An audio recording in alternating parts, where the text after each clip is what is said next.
the macro game on Dragonshire was any indication for UTA, this is another map that relies pretty heavily on a lot of the same, skills and abilities and map awareness. So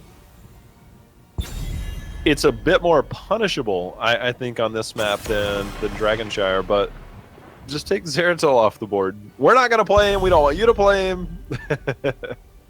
It's one way to do it. And yeah, then the Tassadar ban follow-up.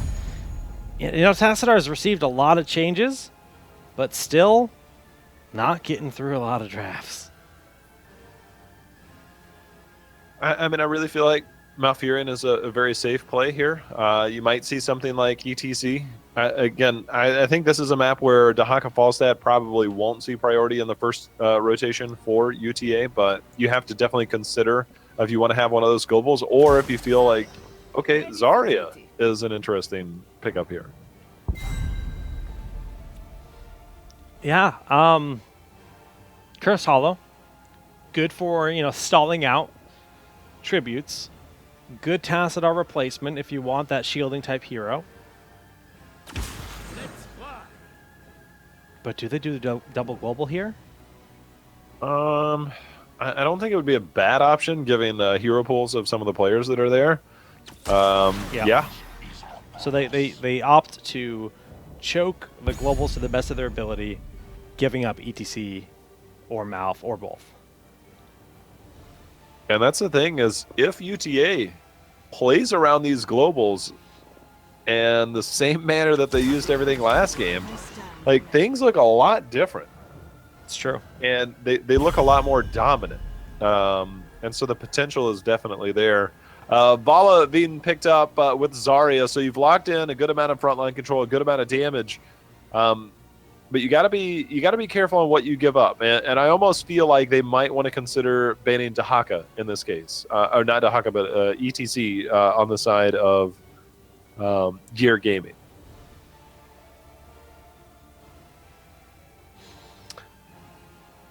Okay. It will be the Arthas ban. And support law. Oh, gonna be the ETC ban. I like that a lot. So, I think the playmaking potential is something they need to be very scared of. Yeah. So that confirms that they don't want ETC with their Zarya. If they have somebody that plays Tyrael, I think this is a really good Tyrael opportunity. We're gonna see the return of Murden. I like it.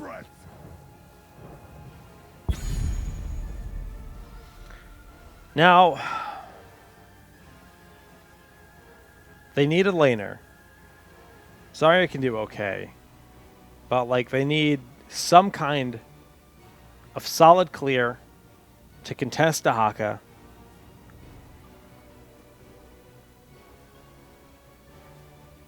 And beyond that, they need someone else in the front line. If they want to go frontline heavy, you can consider going something like Ragnaros. I don't think it necessarily fits here, especially if they need another frontline warrior. Diablo, I think, might not be a terrible option if they wanted to really try and solidify that front line. I like Diablo and Cursed Hollow for a lot of reasons, just mainly because there's a lot of terrain you can get charges into, and we've actually seen it used to pretty great success. Murden, I mean, if you end up going something safe like Johanna, you kind of lack. All right, they do pick up the Ragnaros, but they're going with Tyrael. That's probably more surprising to me than anything. Just because if Falstad opts to go into the Season Marksman build, Tyrael now becomes a much more, I guess, prime target. Well, there's no more imposing will, so yeah. Yeah. It's a big change for Tyrael, losing imposing will. But yeah, I like the Rag pick a lot. I think that's going to give them, kind of the essential beefiness in their front line, and also they have so many nice options when it comes to the stall, whether it's Molten Core, whether it's Zarya, just spamming out the Qs, not too shabby. This keeps Li Ming away in a big way. So Tyrael, now the way he's structured, is more of an anti-mage. Abathur, okay. I didn't see it. So the thing about Okay, Zarya, Tyrael, Ragnaros alone, because their kit, like, you just don't go leaning into that. So you just go Abathur instead, Jake. Yeah. And I'm not 100% sure where this fits, other than just like controlling the battleground and winning that way. I actually wouldn't be surprised with the way that they're posturing up, that they might go into something like a Locust build as opposed to the Symbiote Hat build. I could totally see that being a thing. I mean, if they want to just play the macro game and put on as much global pressure as possible with the Falsa Dahakal Abathur, why not? You know, they're sitting in a great spot here. They can out-rotate, outplay in that regard, just play the map. However, we saw great team fight potential out of Gear Gaming, and they've got a great comp for that too, so I think we'll have a great game number 2. I'm really worried for the... I'm really worried for the global defense on the side of Gear Gaming. And I know this is going to sound crazy, but if you find yourself down a little bit, or you find that we see... Okay, so Abathur is going into more of the Symbiote build. I would say if we saw a Locust build, I would highly consider Lava Wave, and I know that sounds crazy, but it's one of the best options to deal with something like that, but you don't have to worry about that. Well, anything crazy in these builds? Seasoned Marksman is being held onto. If that's going to be the case, of course, we'll lock that in before any of the minions go down. And there it is. Bottom lane getting a bit of push on, doing their best to maintain that health bar with the Abathur Hat, and then the rotate from Yuge. So they will take about half the HP of one tower. Not the biggest of deals. That'll force Dahaka to the top lane, where he'll be soaking versus Ragnaros. Yeah, this is actually a really good strategy by Gear Gaming. You win this 3-man no matter what, and plus your solo laner with Tyrael in the middle will win that lane against Abathur. So they're forced to have 3 members down here to defend against this 3-man, because there's no way. Even this 3 versus 3, you're going to win with that Zarya Malfurion, and Vala is just going to annihilate this stuff. So you win this lane, you win the middle lane, so your early game pressure is actually going to be really good, and it looks like we're having a switch. I think they want to dominate the middle lane, and so that's why they switched to Ragnaros middle, so you can just push in 2 lanes at once. It's really smart. Rag just has so much pressure he can put on for free against an Abathur. Bottom lane, I mean, you mentioned it. Vala's putting out tons of damage. Alamel's putting out tons of damage because always at max energy, absorbing those shots from the towers, which are now gone from this beautiful pressure, abusing the fact that this is an Abathur comp and they don't really have any response in the early game. Look at the XP. Yeah, I think what they're going to do, you know, they went ahead, they rotated up, they're going to drop back at the 2-minute mark, grab their siege camp. They know that they've already obtained so much pressure there, there's not a lot more they can do. By the time they rotate middle, there might not be a whole lot more they can do as well. So they're going to play the guessing game. It's a 50-50 chance that it'll be top or bottom side of the map. So if it is top side, you'll get more value out of those siege giants, and we'll see as it'll be sometime between now and the next 30-40 seconds. J-How, you know what grinds my gears? The fact that Vala has 2 crossbows, but she only shoots one at a time. She could have shot both those giants at the same time if she really tried. Well, Jake, I got bad news for you. What's that? Have you ever shot 2 crossbows at the same time? No. Okay. Mysticles hasn't either because he's taken a ton of damage, but will live on, tap the well, and proceed to make his way to this first tribute. Mentioned that Zarya excels in terms of being able to solve that out. Mysticles might go position himself up here so that he can make his way to the Molten Core if needed. Not something he should use right away. It's generally one of the weird strategies that you see is that you want to stall it out for your Abathur if you're on the side of UTA, but with siege giants down there, Abathur actually has a somewhat of a difficult time. So they're actually going to send Dahaka down, and they conceded the top tribute. I think that was actually a really smart play. Just go ahead and get through that and let UTA move from there. So Molten Core unused at this point. Good pressure here on the top once again. 1 tower down. The next will follow shortly after this composition. Just so excellent at putting that pressure on. Rhaegar starting to camp here on the backside of the top lane to try to push that out after they lose their fortifications here.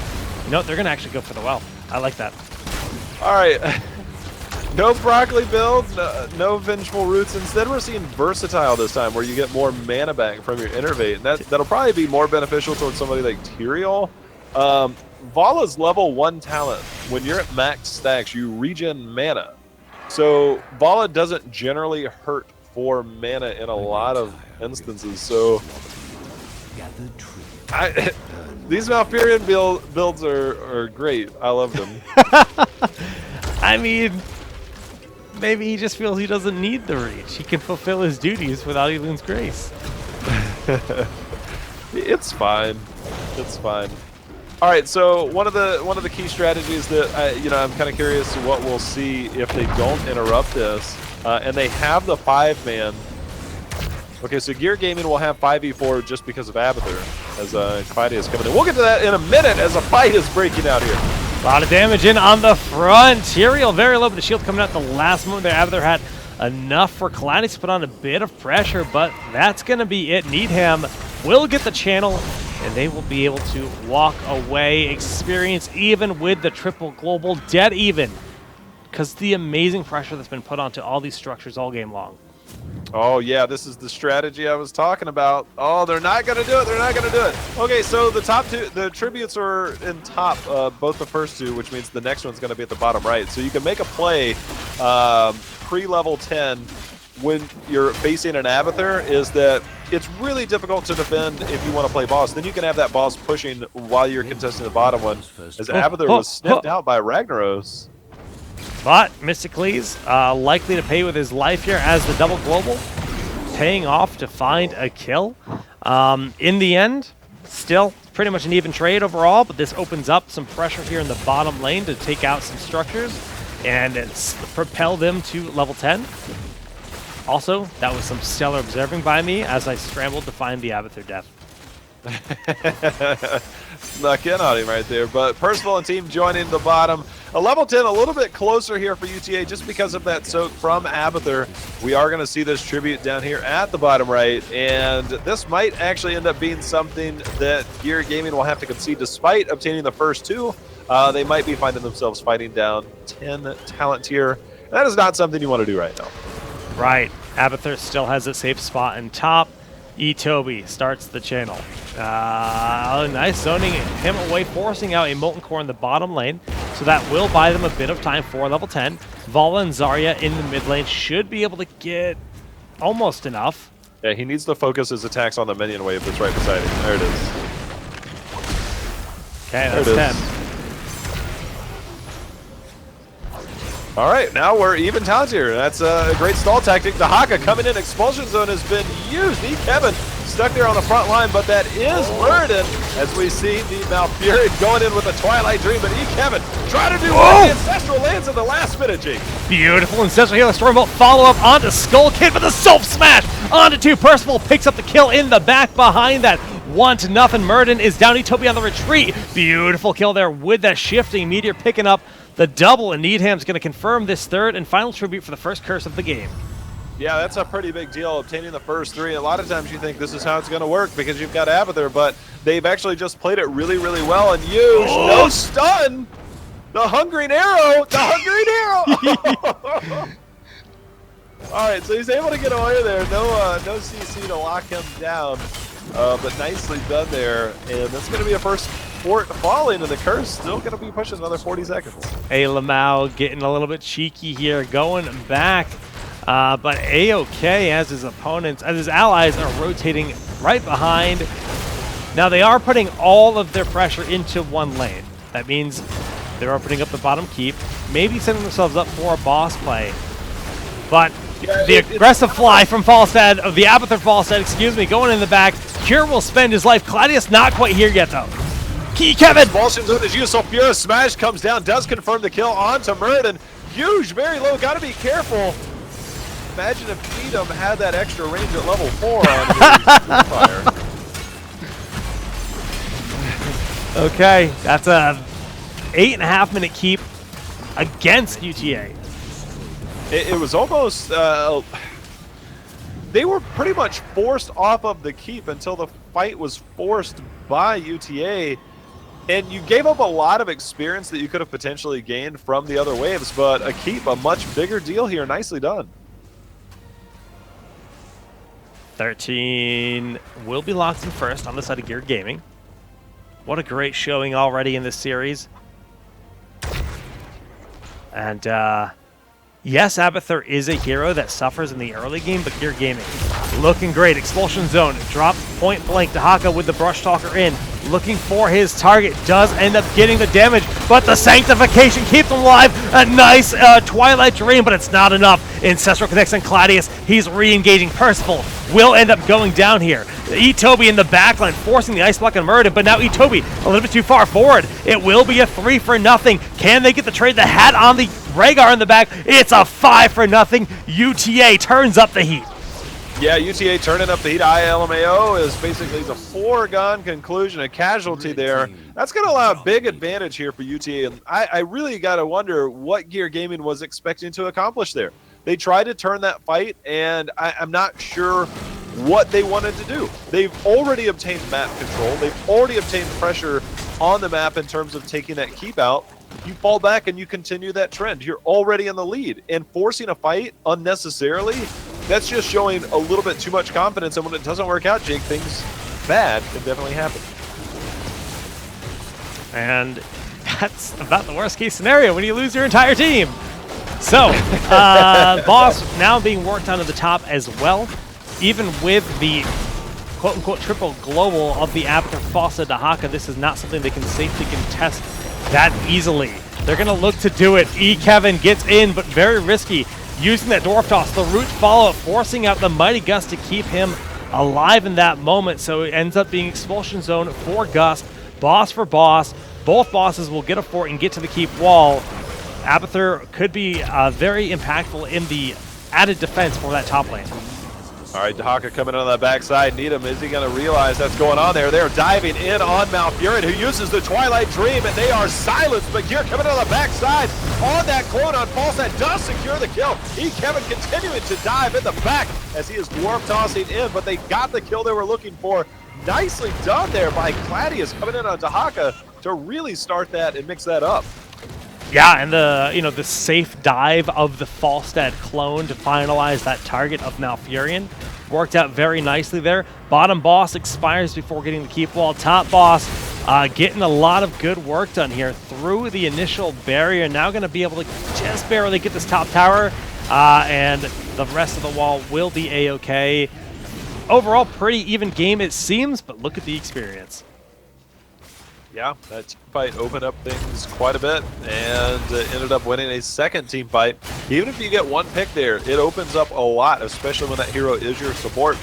It basically cripples anything you want to do, and you cannot be aggressive. You can't take a fight, and you're at the mercy of your opponent. And right now, this is a very similar trend, Jake. We were at the exact same moment in game number 1, and we saw a misstep, and we saw a really awkward team fight by Gear Gaming that just UTA took over from there and dominated. It's very reminiscent of game number 1. Gotta agree. UTA, they got the team fights. They're able to turn around even in deficit. But they are down a keep over their opponents, or under their opponents.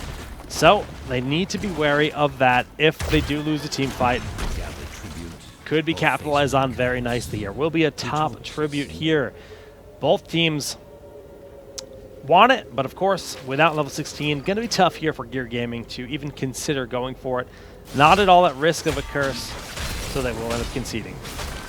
Yeah, there's no delay in this time. Molten Core was used last go-round. They do have to start to wonder about positioning themselves. Again, they have that catapult pressure, but when you have Dahaka and things like that, you don't really see that value. Next tribute, I believe, should be at the bottom left. So we'll see how teams posture up. It will be an even fight on that time in terms of talent tiers. They might be trying to set up a party bush here, though. Everyone's it's an interesting... Yeah, they're flocking to bottom slowly, safely. Ragnaros. Checking their corners. Kevin goes in. And just a safe retreat. No, 16 still. Got to be wary of a potential fly gust, but of course it's a risky thing. Claudius looking for the drag. No bueno. No, give him the X for Muradin. They're not afraid of the lack of damage. They just feel that the clone from Abathur will be enough. But we do see Envenom spikes, and that's generally something you see paired very well with Murden on Give Him the Axe, but he's going for a bit more survivability, so they're going to rely a lot on that clone. If you can take down that clone, you might stand a better chance in a team fight if you are Gear Gaming. Well, Gear Gaming, they've hit that 16 just in time for the third tribute of the latter half of the game here. 2-0 on the tribute count here is UTA. They want that curse. Will they get it? If they get this curse, look for them to just open bust the game wide open. But the clone is already out, so Cure is there. Zarya does really well to interrupt, but if they can take down the clone as the expulsion zone is used, Claudius caught in a bad spot, but Mighty Gust buying them some time. Okay, good cleanse there onto Mystically's Dwarf Toss away. Kevin, that's on cooldown, and he's pretty much out of the battle. Big Sulfurious Smash. Cleanse now used from Toby to get Claudius away, and we do see Gear Gaming pick up this tribute to deny that curse. Like I said, if you can take down that clone right away, your team fighting potential goes up exponentially. Just because, and I don't want to say that one talent for Muradin is that much of a game changer, but when it comes to fighting and being able to do that damage, it actually is pretty significant. And when you find yourself 4v5 lacking the damage and only relying on Falstad, it is tough. So nicely done there, I think, by Gear Gaming to dictate a lot of the pacing there on that fight. And they're in a great spot. I mean, this bottom lane is already very pushed out. They know that someone has to respond to that. Who is it? It's Falstad. Yuji's down here all by himself. Gust ready in 2 seconds, so that's good for him, but he is being completely collapsed on Percival in the back. Holy Ground not in position to stop him, forces him to use Gust regardless. So a nice play no matter how you look at it. I grow tired. Yeah, and now you don't have that. We are at our next tribute phase, so we've seen it used the last time the expulsion zone was used, that time, and it will not be available for this fight unless it's just one of the world's longest team fights. So your opportunity is going to be a little bit slimmer. Again, clone is up. We'll see exactly how aggressive they want to be. Good scouting drone placement. Both of them remove Skull Kid. Their focused target gets the shields behind that. All right, Muradin in the front with the hat, trying to go to town on these teams. Twilight Dream will be used behind this, and Sanctification all just trying to respond to Kevin with the Abathur hat. Now that strafe in the back just doesn't seem like it's enough. UTA is just like a stalwart offense pushing on in. That is Muradin at his finest, and he is just not being taken down. Molten Core is used, but now we see Zarya on the front line trying to get those shields, trying to get those heals. Should not live here, and down goes Zarya. This will be a curse for UTA. That just almost felt unfair. Muradin just, he looked like an invincible god, just kind of marching on in versus opponents. Tahaka behind that. Clean approach and pickup of that tribute. Level 20 to level 17 while the curse is active for 50 more seconds. They're just going to look at the boss play and see what they can do from there. If you are playing against the Muradin and healing static at level 13, you heal up 5% of max health for each hero hit by Thunderclap. Now, Sanctification was used, and they grouped up 5-man stack, and they were going all in on that Muradin. And every time they were grouped up, he was hitting multiple members with that Thunderclap and just healing himself. That's why, if you're wondering why in the hell Muradin would not die and never even came close to dying, that was a big reason why. Yeah, such a powerful talent there for him in his kit, and now they're really getting full value out of this global option. Falstad immediately up to the top with the epic mount. Abathur hat, Rhaegar, Muradin all working on a second boss. Meanwhile, Tahaka pressing in the mid lane just to split pressure at its finest. Getting some pressure on those towers will likely get the bottom two here from the boss. The map has been completely opened up, and it's not even over yet. The curse might be over, but another boss on the way. Night Camp in the mid, Abathur in the bottom, full pressure. Yeah, this is something you can do. You can have the boss start to pressure one lane and then force a response mid and just kind of play the back and forth. So look for them to be very aggressive. This is, again, very reminiscent of Game 1, where you have that 20-tier advantage. You can be aggressive. Molten Core is still about 15 seconds away from being available, and this keep will not survive this boss. The only thing you can hope for is to not lose. Molten Core! Yep. There it is. A little bit too late, though. We do see a nice play, though. Sulfurious Smash on 2. Yuj will get the Ancestral Heal. This time the boss dropping that stun around everyone, denying them any kind of approach in, forcing out a Twilight Dream behind this. Sanctification also used, but the Gust forcing away half the team, splitting them perfectly, using that Sanct against them. Boss has now made his way onto the core. Mid keeps gonna fall. Expulsion Zone is just keeping Kevin away from this, allowing his team to try to get some focus, but I don't know if it matters, Jay Howe. Yeah, it doesn't. They turned their focus on the team fight. They didn't get at the boss all the while staying on the backside. The core starting to go down. Hey, LMAO is going to die, as does Vala, and that will secure game number 2. At some point, you got to turn and focus that boss. They did a good job defending at least for a little bit, but that's all it took, as UTA will be moving on here, Jake. Well played, Gear Gaming, though. They really